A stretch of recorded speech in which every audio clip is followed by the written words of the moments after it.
I'm so excited to see what you all have achieved in the last few years. Your growth has been incredible, and I'm grateful for all of your hard work and sacrifice. A lot of that growth has been brought about by new people coming into the business to take advantage of our generous marketing plan and effective product line. So I thought I would take just a moment of your time to share with you a little bit about where Forever came from and where Forever is going. I've heard people describe this as our culture, but I think it's simply who we are. Several decades ago, I was an executive for a real estate development company called Del Webb. And at that time, there was a lot of excitement about a new business concept. And like many of my colleagues and friends, I went along to a business opportunity meeting and listened to a presentation about multi-level marketing. I immediately fell in love with the concept that people would be motivated to help each other and be able to make a living doing so. It's a beautiful thing when you think about it. Although I was enjoying my career, I didn't think that I was contributing as much as I wanted or as much as I could to improve the well-being of the people around me. Inspired by the concept of people helping one another, I set out to write a marketing plan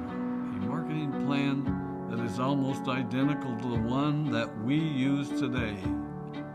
As I developed it, I had two goals. One was to pay the highest bonuses possible and still be able to run a company effectively. Two, to build a plan that would motivate and encourage people to keep working. I wanted a plan to reward those that remain active and engaged. I love the concept of a royalty income.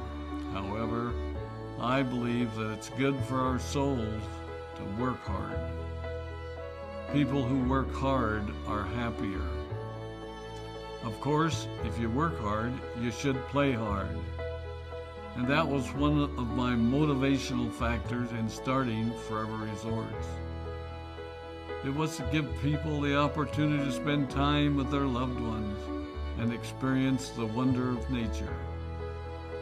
Next time we're together, maybe I can tell you more about my passion for our resorts, our rare animals, and spectacular natural resources.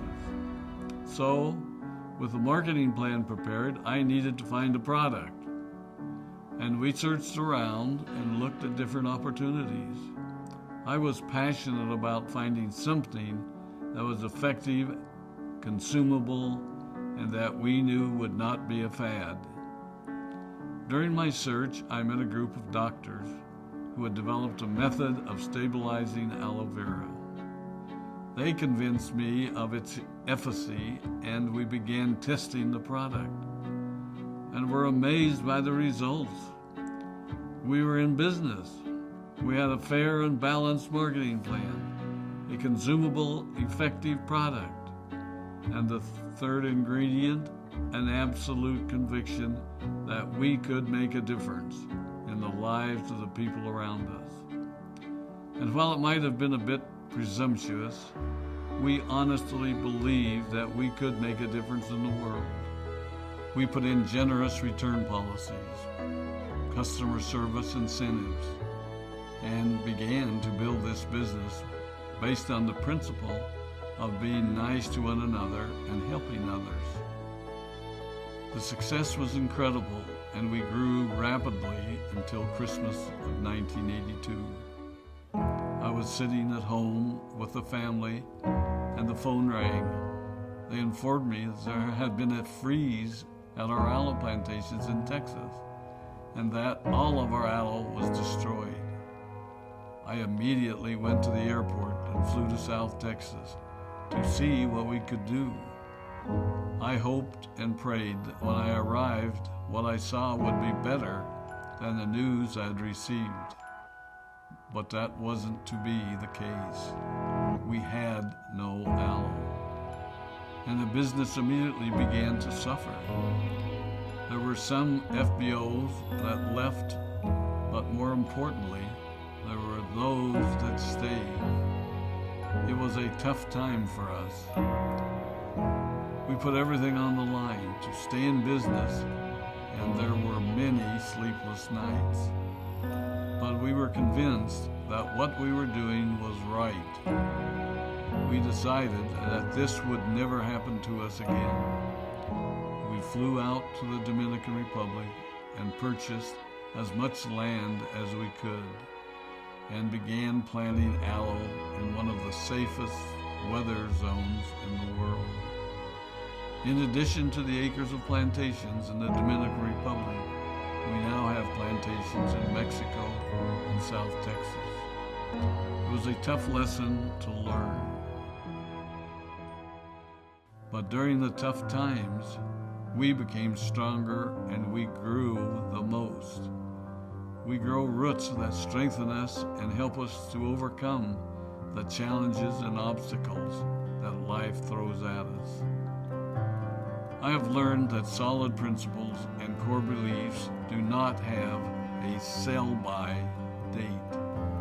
It is never old-fashioned or out of style to be nice to each other, to honor your commitments, and to treat people how you would wish to be treated.